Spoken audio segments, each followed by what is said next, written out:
What's going on, family? Dublin Odinson here, and welcome to Valheim. Alright, so here is my top 10 wish I knew before I started playing without spoilers list, okay? Alright, so first and foremost, everything you do in here gives you skills. Running, sneaking, jumping, swimming, even punching stones will give you a skill point. So feel free to wail on that stone for a bit to level your fist or your club, or even shoot your bow at a tree. As long as it does some type of damage, it'll give you points towards a skill. Tip number 2, eat 3 different food types. So cooked meat, grilled neck meat, and a berry or a mushroom will give you 3 different boosts to your stamina and your HP, allowing you to take more hits and run and fight longer. This becomes extremely important when fighting bigger bosses or even doing long trips and mining runs. Tip number 3. So you need a workbench for everything. Anytime you want to build, you see this workbench and then you get a ring around it and you can build within there. You can have multiple workbenches around to build larger places, walkways, or even your own little village. But the workbench needs a roof. Floor tiles do not count as a roof for some reason, as of this recording. So you need to put these actual little roof thatch tiles. Put those over it, you'll be fine. Speaking of the workbench, this goes to tip number 4, repairs.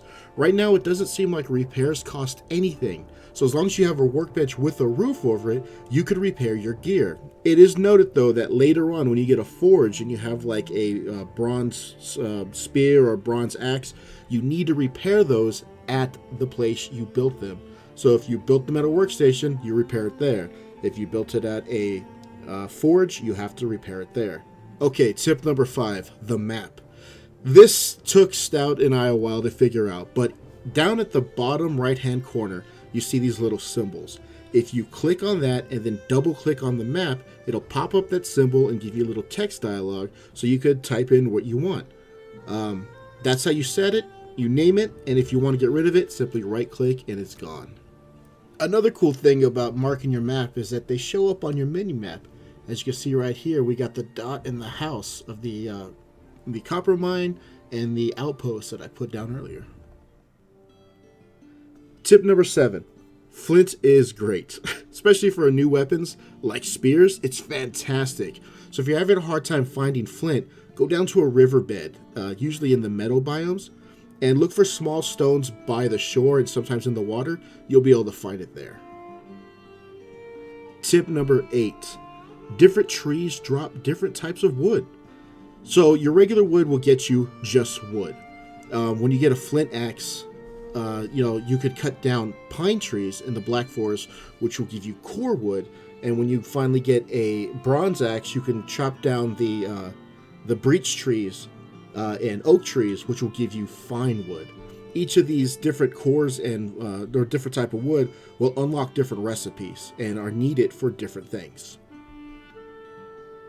Speaking of bronze, this goes to tip number 9. You need to defeat the first boss. I'm not going to give you any type of spoilers or what the boss is, but it will give you an item to make you be able to make a pickaxe, which lets you find things like copper and tin. Copper is usually found, we found it in the meadows biome. It's like a big green mossy stone with little speckle bits in it. And if you're looking for tin, I found that in the Black Forest near swampy zones. They're like little dark blacky stones with little glowing bits. They actually glow at night. So why it sucks to be down there at night, because you keep getting attacked by these quote-unquote dwarves, they are easier to spot. So that's a good place to go. Also, another tip for copper is when you find the initial copper vein, look around in the grounds around it. Use your pickaxe and tear up the ground, because normally it's much, much bigger. It's basically, and quite literally, the tip of the iceberg. And then tip number 10, finally, after you find a dungeon and you do you get a Certling core. Again, no spoilers. I'm not going to show you what they look like or anything like that. You find those on your own. You'll be able to make a charcoal kiln, which turns wood into coal. and a smelter, which makes ore into workable metals. Now, you need the same items for both. So instead of looking around for two, complete sets, simply make your charcoal kiln, make a bunch of coal, break it down, gather up the resources, and then turn those resources into your smelter and rinse and repeat. So as long as you need one, use it and then disassemble it and then make the other. It's awesome. Also, a little side tip, if you're making charcoal or you're making ore, fill it up before you go to sleep, and when you wake up, the whole thing will be done. It's pretty cool. It happens while you're sleeping. You just wake up to find a pile of coal or copper. It's awesome. All right, family, those are my top 10. Let me know if you like this in the comments below. If you have any tips, please put them in the comments below. Remember to share this with your friends, share this with your enemies, like, subscribe, and all that jazz. And remember, if the Valkyries don't take me tonight, I will see you tomorrow in the next episode. You guys drink one for me, and I'll drink one for you. See you in Valhalla, family.